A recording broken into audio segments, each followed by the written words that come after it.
Hello ಮಿತ್ರರೇ, ಎಲ್ಲರಿಗೂ ನಮಸ್ಕಾರ. ಶೃಂಗಾರ ಎಂಬುದು ಸ್ತ್ರೀ ಮತ್ತು ಪುರುಷರಿಬ್ಬರಿಗೂ ಸಂಬಂಧಿಸಿದ್ದು. ಇದರಲ್ಲಿ ನಾಚಿಕೆ ಪಡುವಂಥದ್ದು ಏನೂ ಇಲ್ಲ, ಯಾಕಂದರೆ ಈ ಸೃಷ್ಟಿ ಮುಂದುವರಿಯಲು ಪತಿ ಪತ್ನಿಯರು ಖಂಡಿತವಾಗಿಯೂ ಶೃಂಗಾರದಲ್ಲಿ ತೊಡಗಿಸಿಕೊಳ್ಳಬೇಕಾಗುತ್ತದೆ. ಕೆಲವರು ಶೃಂಗಾರವನ್ನು ಯಾವುದೋ ಕೆಟ್ಟ ಪದದಂತೆ ಭಾವಿಸುತ್ತಾರೆ. ಆದರೆ ಅದು ನಾವು ಅರ್ಥಮಾಡಿಕೊಳ್ಳುವ ರೀತಿಯಲ್ಲಿ ಇರುತ್ತದೆ. ನಾವು ಮಾತನಾಡುವುದರಿಂದ ಅದು ಕೆಟ್ಟದಾಗಿ ಬದಲಾಗುವುದಿಲ್ಲ. ನಮ್ಮ ಆಲೋಚನೆ ಸರಿಯಾಗಿದ್ದರೆ ಇಂತಹ ಮಾತುಗಳಲ್ಲಿ ತಪ್ಪು ಕಾಣಿಸುವುದಿಲ್ಲ. ಇತ್ತೀಚಿನ ಸಮೀಕ್ಷೆಯೊಂದರ ಪ್ರಕಾರ 40 ವರ್ಷದ ಮಹಿಳೆಯರಿಗೆ ಶೃಂಗಾರವು ಖಂಡಿತವಾಗಿ ಅಗತ್ಯವಂತೆ. 40ನೇ ವಯಸ್ಸಿನಲ್ಲಿ ಮಹಿಳೆಯರು ಸ್ವಲ್ಪ ಶಕ್ತಿಯನ್ನು ಕಳೆದುಕೊಂಡಿರುತ್ತಾರೆ. ಈ ವಯಸ್ಸಿನ ಮಹಿಳೆಯರಿಗೆ ಗುಣಮಟ್ಟದ ಶೃಂಗಾರವನ್ನು ನೀಡಬೇಕೆಂದು ಸಮೀಕ್ಷೆ ತಿಳಿಸಿದೆ. ಅವರಿಗೆ ಎಂತಹ ಶೃಂಗಾರ ಬೇಕು ಎಂಬುದನ್ನು ಇಲ್ಲಿ ತಿಳಿಯೋಣ. 1. ಒತ್ತಡವಿಲ್ಲದ ಶೃಂಗಾರ. ಸಂಸಾರಸ್ಥ ಮಹಿಳೆಯರು ಹೆಚ್ಚಾಗಿ ಗುಣಮಟ್ಟದ ಶೃಂಗಾರವನ್ನೇ ಬಯಸುತ್ತಾರೆ. 40ರ ವಯಸ್ಸಿನಲ್ಲಿ ಮಹಿಳೆಯರ ದೇಹವು ಸುಸ್ತಾಗಿರುತ್ತದೆ ಮತ್ತು ಕುಟುಂಬದ ಜವಾಬ್ದಾರಿಗಳು, ಮಕ್ಕಳು, ಪತಿಯ ಆರೈಕೆ ಹೀಗೆ ಅನೇಕ ಒತ್ತಡಗಳಿಗೆ ಒಳಗಾಗಿರುತ್ತಾರೆ. ಹಾಗಾಗಿ ಈ ವಯಸ್ಸಿನಲ್ಲಿ ಅವರು ಪ್ರಶಾಂತವಾದ ಮತ್ತು ಒತ್ತಡವಿಲ್ಲದ ಶೃಂಗಾರವನ್ನು ಇಷ್ಟಪಡುತ್ತಾರೆ.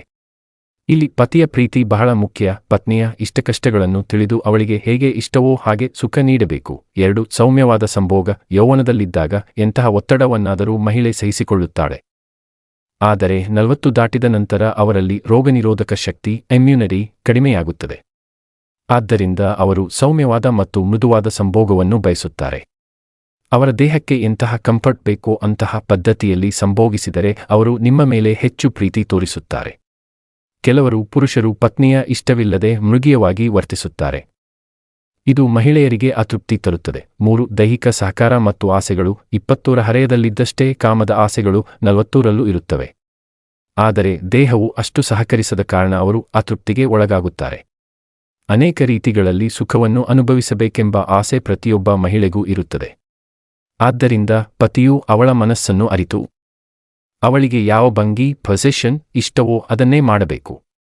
ವಾರಕ್ಕೆ ಕನಿಷ್ಠ 2 ಬಾರಿಯಾದರೂ ಸಂಭೋಗದಲ್ಲಿ ಪಾಲ್ಗೊಳ್ಳುವುದು ಒಳ್ಳೆಯದು. 4. ಪೂರ್ವ ಕ್ರೀಡೆ ಫೋರ್ಪ್ಲೈ. ಗುಣಮಟ್ಟದ ಶೃಂಗಾರ ಎಂದರೆ ನೇರವಾಗಿ ಸಂಭೋಗ ಮಾಡುವುದಲ್ಲ, ಅವಳಿಗೆ ಇಷ್ಟವಾದ ದೇಹದ ಭಾಗಗಳನ್ನು ಸ್ಪರ್ಶಿಸುತ್ತಾ ಮುತ್ತು ನೀಡುತ್ತಾ ಅವಳನ್ನು ತೃಪ್ತಿಪಡಿಸಬೇಕು.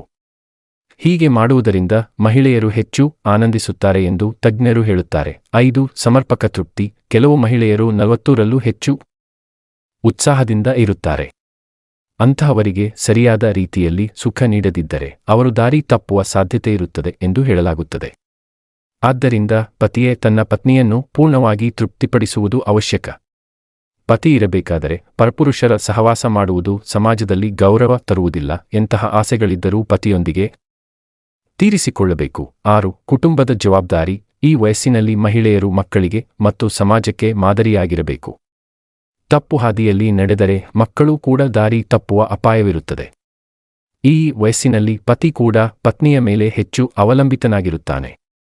ಯೌವನದಲ್ಲಿ ಪತ್ನಿಯ ಬಗ್ಗೆ ನಿರ್ಲಕ್ಷ್ಯ ತೋರಿದರೂ ವಯಸ್ಸಾದಂತೆ ಪುರುಷನಿಗೆ ಪತ್ನಿಯ ಮೌಲ್ಯ ತಿಳಿಯುತ್ತದೆ. ನಿಮ್ಮ ಆಸೆಗಳನ್ನು ನಿಮ್ಮ ಪತಿಯೊಂದಿಗೆ ಹಂಚಿಕೊಳ್ಳಿ ಮತ್ತು ಸುಖವಾಗಿರಿ.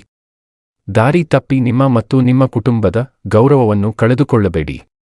ಒಬ್ಬರಿಗೆ ಮಾದರಿಯಾಗಿ ಬದುಕಲು ಪ್ರಯತ್ನಿಸಿ. ಈ ಮಾಹಿತಿ ನಿಮಗೆ ಇಷ್ಟವಾದಲ್ಲಿ ದಯವಿಟ್ಟು ಲೈಕ್ ಮಾಡಿ ಮತ್ತು ಇಂತಹ ಇನ್ನಷ್ಟು ವಿಷಯಗಳಿಗಾಗಿ ನಮ್ಮನ್ನು ಫಾಲೋ ಮಾಡಿ. ಧನ್ಯವಾದಗಳು.